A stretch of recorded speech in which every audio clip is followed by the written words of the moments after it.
సాధారణ గృహిణులకే కాక ఉన్నత విద్యావంతులు ఉద్యోగులకి గృహహింస తప్పడం లేదు. తాను ఒక ధనవంతున్నట్టు ఎయిర్ హోస్టెస్ వెంటబడ్డాడు. నువ్వే నా ప్రాణమని సినిమా డైలాగులు కొట్టాడు. అతడి యాక్షన్ కి పడిపోయిన అమ్మాయి గడప దాటిందే. వారిద్దరిని చూస్తే ఎవరైనా మేడ్ ఫర్ ఈచ్ అదర్ అని అనుకోవాల్సిందే. కానీ ఆ మాయలోని నమ్మి రాష్ట్రం వచ్చి నట్టేట మునిగిపోయింది ఆమె. తీరా ఆ 3 నెలల బాలింత అనుమానాస్పద పరిస్థితిలో చనిపోయింది.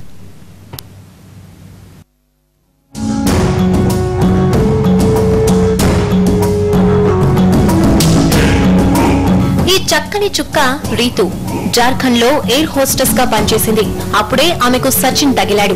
రీతు అందచందాలు, చదువు, ఉద్యోగం చూసి వల విసిరాడు. తాను పెద్ద ఉద్యోగినని, ఆస్తిపాస్తులున్నాయని కోతలు కోశాడు. ఇద్దరూ కొన్నాళ్లు ప్రేమించుకున్నారు. తమ లవ్ విషయాన్ని పెద్దల ముందుంచారు. అయితే ఇరు వర్గాల పెద్దలు వారి ప్రేమను అంగీకరించలేదు.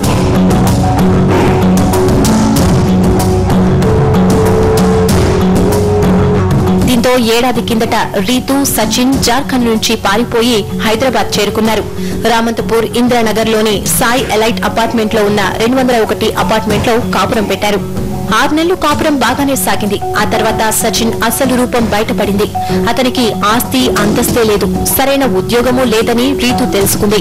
భార్యాభర్తల మధ్య కలతలు మొదలయ్యాయి. మనీ లేని చోట ప్రేమ ఉండలేకపోయింది. ఈ గొడవల్లోనే 3 నెలల కిందట రీతు ఓ బాబుకు జన్మనిచ్చింది. అయినా వారిద్దరి మధ్య మనస్పర్ధలు తొలగిపోలేదు, ఇంకా పెరిగాయి.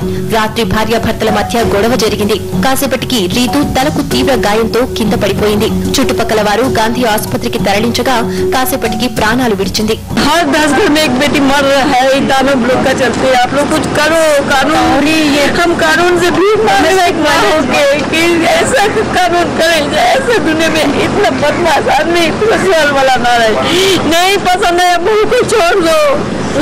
एक महीना बाद से नहीं, देन टॉर्चर सही है, फोर्स सेक्स सही है, डोमेस्टिक वायलेंस, टॉरी के लिए इसको पैसे लाओ तो खाना देते, पैसे नहीं लाए तो हम मारते तुमको।